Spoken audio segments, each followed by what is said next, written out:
What if all your apps could talk to each other and do your work for you while you sleep? That's exactly what Zapier automation can do.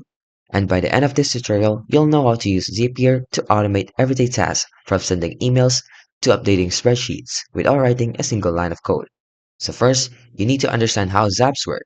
So a zap equals one trigger plus one or more actions. Like for example, when a new form is submitted, it adds data to Google Sheets and sends a Slack alert. So each zap is your personal assistant.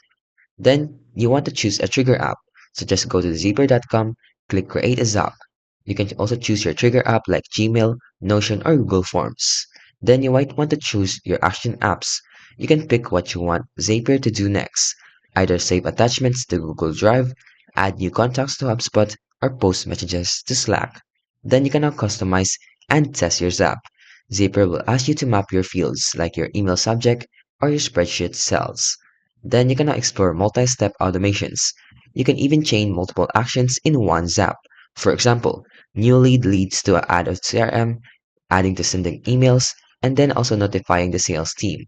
And that's how you can build complete workflows that never missed a step. If you like this video, don't forget to like, subscribe, and turn on the notification for more tutorial videos.